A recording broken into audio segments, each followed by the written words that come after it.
So today I want to try something a little different. I've never really been one to do a lot of prediction type of stuff or really get into predictions and trying to just, what's going to be, what am I going to get the most returns on? I can do technical analysis and that stuff is all great and all, but, I don't live in the trenches of trading.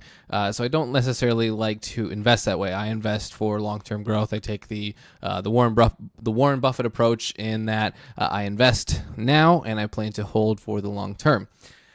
So that said, I wanted to get into picking my top 5 coins for the rest of the year. Now, it's obviously a very short amount of time.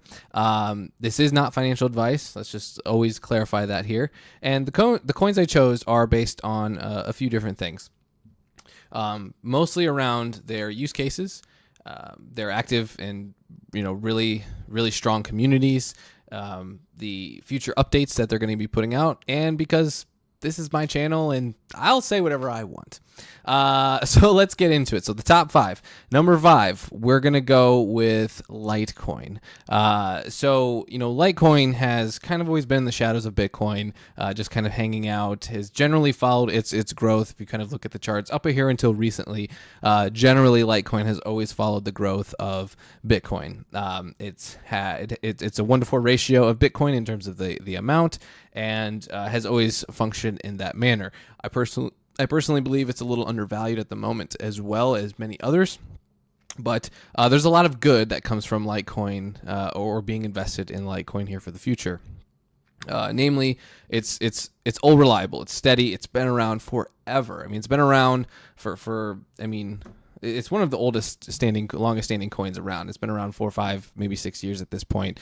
Bitcoin, of which has been around 7 or 8. So, and a lot of that is, of course, thanks to Charlie Lee, who is finally back at the helm of the project rather than sitting over at Coinbase, which luckily, thanks for him, we're able to buy Litecoin up front with US dollars or cash, thanks to him. But now that he's back helping to develop Litecoin, it's great to see that hopefully we can have that continued success in its long-term growth. And certainly as we go through the end of the year, I think that we'll see some good returns on that as we push forward through August 1st, BIP 91, SegWit 2X, et cetera, et cetera. It already has SegWit, and we know it's successful with that. It's great for micropayments, and just overall is just a solid, steady coin. It has 8 times as many transactions as Bitcoin in a 10-minute period. It has faster block times, so then it does reduce double spending or any type of hacking or network attacks.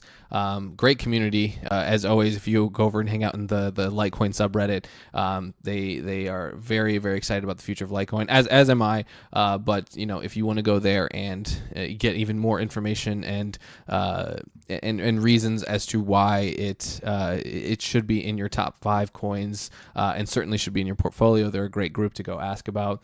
It has excellent liquidity. Again, with it being a 4-to-1 ratio to Bitcoin, there's a lot more of it available. So if you wanted to go and sell a bunch of it on the market, you wouldn't necessarily plummet the price simply by unloading, say, a few thousand coins or something like that, at least at this stage of the game, and probably for the foreseeable future, thanks again to that volume that isn't going to necessarily crash its market when you go and you want to sell it. And lastly, for a use case, it's made for pure spending. Much like Bitcoin, it's made for spending. It's made for, you could call it a store of value, but I think in the end, Bitcoin will still be a store of value, whereas Litecoin can function more in that spending capacity, given the various channels now, the payment channels it's going through that optimizes that. The micropayments and all of that stuff. So definitely Litecoin. If it's not in your guys' portfolio, my suggestion is to at least have some of it. I wouldn't, you don't have to break the bank on it. Some people might tell you otherwise, but for me personally, it's in my top 5 for the rest of the year. And again, I've invested in some as well. And I guess I should preface this by saying all of these I am invested in. So, but it's not financial advice. All right, so moving on. Number 4 on my list is Steam. Yes, Steam. Now, for those of you who have been watching this channel for a long enough time, you know my opinion on Steam. I'm obviously an active user. I'm a big fan of it. I love pretty much everything about it, right? It's free to use. You don't have to be a content creator to earn Steam on Steemit or busy.org or any of the other glorified blockchain explorers, because as you know, we need to remember that Steemit is a blockchain explorer, more or less, or a blockchain even, writer, if you will, for Steam. That's what makes it so interesting, is that any blockchain explorer like Steemit can be built on top of it. So, I think it has a little bit to go with its with its usability. I think it's a little clunkier. I know a lot of people I know who, when I talk to them about Steemit and Steam, there is a lot of, the site's clunky, especially when you look at social media sites, Facebook, Reddit, Twitter, some of the big hitters. It feels a lot clunkier. But, overall, with it being free to use, free to curate content, free to post content, and then earn cryptocurrency that way, and then obviously divvy out cryptocurrency, even paying yourself in cryptocurrency with your own votes. And if you have enough invested, each vote, if you look at some of the folks who have $50,000 locked up into Steam Power, a single vote could be $10-15, and that's huge. When if you're posting and commenting, and you can even just be giving yourself cryptocurrency if you're doing 100% upvotes. So really just a fantastic idea. Dan Larimer, as if you guys saw my EOS video the other day, really smart guy, really has it pegged down in terms of what's going to help with the adoption standpoint of cryptocurrencies, in that they should be free to use and easily accessible by the masses without having to have that upfront investment. And then you can start to get a lay of the land on how you can pay people for their content, which is going to lend itself to a number of different platforms that are coming out, and just ways that we can sort of strip out the middleman and pay for content on our own. If you watch a video, say you watch 10 minutes of a video, have micropayments be taken from your account, whatever. This is just a normal example, but you'll be able to give to those who are creating the content that you're enjoying and using in a manner that is more fruitful than, say, AdSense or other third-party advertising channels and affiliates. But also, just lets you have that intimate relationship with that content creator. So, and I shouldn't say that content creators can earn as well. By upvoting and by commenting on Steemit, you can have you can earn not probably as much, but you can still earn. And there's also an incredible number of contests and games. I think the first time that I got on Steemit, actually, there was a golf-related contest where you would go and pick a few golfers, and then they would divvy up the points in terms of how they finished, and you would get paid out based on that. And I think I won. I think I actually won 20 Steam for it. And that was kind of the indicator of like, wow, this is really huge, because what would happen in that particular instance is that individual would get a number of upvotes, which would sort of fuel the contest, and then he would pay out all of those winnings based on the math and everything like that. So I think there's still a long way to go with Steemit and Steam in general, but the idea behind it is so fascinating that I think its long-term growth is great. Its long-term outlook is fantastic, and is going to be a great way to increase the adoption levels of blockchain and cryptocurrencies. So moving on to number 3, we have Ethereum. Have to include Ethereum, obviously, number 2 on the coin market cap. And, it's been kind of quiet here recently, and thankfully so. Summer was insane with the ICOs and the big run up to, $400 Ethereum tokens. I think we're finally settled back into a number that would be deemed a little more reasonable, and not as much hype, because naturally with all of these ICOs, you have people buying a lot of Ethereum, and then of course you have now what we've been going through since then is a lot of selling off of all of those tokens, whether it's through the crowdsourcing or the ICOs themselves. It's very much an exciting community and in a big community, and one of the more highly developed blockchains and decentralized application platforms out there. with the new Ethereum island and the incubator that they're building, that's going to even facilitate more and allow for the further development of Ethereum and its network, because we're still in the basic stages. We're still sitting in think about like the 90s when you use the internet. If you even remember using the internet then. If you were like me, I didn't have access to the internet really, and probably until the late 90s, and even then it was dial up, and you had to block off the landline just so you could get on it, and generally you couldn't hang out on it for more than a few minutes at a time, at least for me personally. And so now you see that's probably where we are now, and where we're going is hopefully to an internet like today, say 5 to 10, 15 years, where Ethereum is going to be more than likely where it is today within the top 5 cryptocurrencies out there. And it's led by Vitalik, who is one of the more brilliant developers, one of the more brilliant blockchain enthusiasts in the land. So overall, Ethereum pushing into the year, through the end of the year, should still have a lot of good energy behind it. A lot of new ICOs coming out. Be sure to be checking out on those. Smith & Crown, I think, is one. I think smithandcrown.com. You can see all the upcoming ICOs there that are going to be working on either Ethereum or other blockchains. So number 2, and now I've got just a few minutes here. I want to make this relatively short for you guys, and I had kind of this was a tough one because and you guys are probably going to, well, you'll either be surprised or maybe you won't be by my decision. But number 2 is Bitcoin and Bitcoin Cash. Yes, the gold standard of cryptocurrencies is number 2 on my list for the rest of the year. We have a lot of uncertainty with August 1st. It's just a few days away now. And still through August and probably into September, we're still going to have some uncertainty. Is a hard fork coming?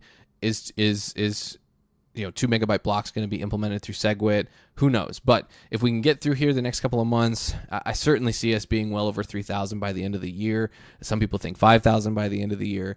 But it's the number 1 store of value. I think it always will be. And like I said earlier with Litecoin, I think Litecoin could become that cryptocurrency that you spend a lot more next to Bitcoin, which will then be the thing that lines your pockets and stores your wealth, where you can go out and then spend your Litecoin and things like that. So, all right. And I don't want to spend a lot of time on Bitcoin. It gets enough hype, and we all know where things have been going. We've been following it for a while. But number 1, and you guys probably guessed it at this point, it is NEM. NEM is, in my opinion, geared up for an excellent end of the year, rest of the year, as well as an excellent 2018, alongside a few other cryptocurrencies, which they didn't make the list because, frankly, there's a lot of uncertainty with those at this point in time. But NEM has been that sleeping giant that we all love. It is simpler. It's more effective to use at this point at a corporate and enterprise level, as per Long Wong. They have been quietly developing the platform, making it as good as it can be before going out and hyping it up and talking about it. Because, talking is great, but can you walk the walk, right? That's how it should work in cryptocurrencies at this point, because now we're starting to get to a point where we have use cases. We have ways that we can spend this. We have platforms that we can be using. So now we have to start getting to a point where we can we see the value? Can we see how these cryptocurrencies are going to be used?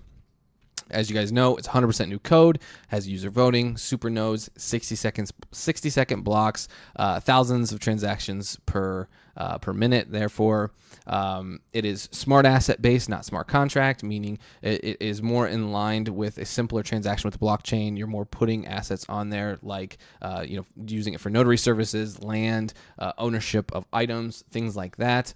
So it's not complicated, and that's going to work great for the business world. You don't need to complicate things with smart contracts yet, especially with the still underdeveloped nature of smart contracts, and still a lack of real practical use of smart contracts. So still need development, and that's why Ethereum is sitting at number 3. We have Catapult up and coming, which is going to take the Mijin platform, or the Mijin, we'll call it a platform at this time, and just make it better, which will be more geared up for financial adoption. It's going to have new API gateways for development on, and so much more to help with the mainstream adoption for that. The proof of importance is excellent. I think it's a great idea. It helps facilitate the use of the coin rather than, say, sitting back and letting it harvest and doing all of that. You are more incentivized to use it to help with those harvesting numbers as well. And the last two bits of it, they have a new exchange on the way, as I highlighted yesterday. They'll be the Blockchain Global will be white labeling an existing exchange and allowing us to, spend fiat to buy NEM, which is almost impossible. I know ChangeLE kind of alludes to that, or kind of lends itself to buying NEM with fiat. But at the end of the day, it's still very cumbersome. Typically, you're just going to go to Coinbase, buy your coins, send it over to an exchange, and buy them and send them there. So it's a multi-step thing, whereas now we could just go and buy it straight up with US dollars or whatever fiat, whoever's going to get access to that. So that's already going to increase the price of the coin and the demand of the coin, because we'll be able to get it quicker. And additionally, the last bit is the new $40 million market assault fund that's been culminated here in the last few weeks, as they look to hire a new marketing agency and gear up for what I believe is, like I said, an exciting fall. Because, at the end of the day, these guys have been sitting there working on this platform, not overhyping it, not making it out to be something more than what it actually is. They're going to let their work do the talking, or at least that's my interpretation of it. So there you guys go. NEM is number one. I think all 5 of these are fantastic. I think there's a lot more of other fantastic cryptocurrencies out there too, but at the end of the day, these are my favorites for the end of the year. And maybe at the beginning of next year, we'll reassess and do these every 6 months or so, just to see where my head's at and what I think is up on the horizon of new and exciting coins and cryptocurrencies. So as always, if you thought this content was great, like and subscribe. I run my Genesis mining contest below, which you can check that out. If you use my code, get 3% off. Let me know what your code is and how much you upgraded. We'll get you on a list, and yeah, we'll do contract upgrades every week. And as that list grows, it's only about 4 or 5 people now. But once that list grows to say 15, 20 people, we'll start upping those contract amounts as we pile through here to the end of the year. So and that's pretty much it. So that concludes the Friday vlog, the Friday episode, if that's what you want to call it. And as me and Joe like to say, we're going to continue to disregard fiat and acquire Bitcoin. Have a great weekend, guys.